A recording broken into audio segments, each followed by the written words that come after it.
দাঁড়ান, দৌড়াচ্ছিলেন কেন? জানি কি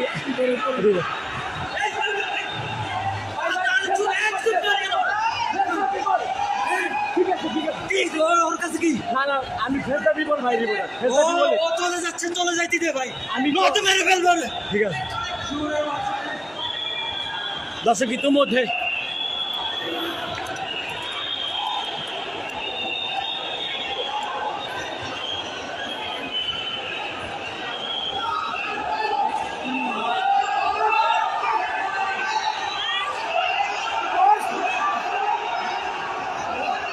দেখছেন যে আনসার বাহিনীরা দৌড়াচ্ছেন, তারা ভয়ে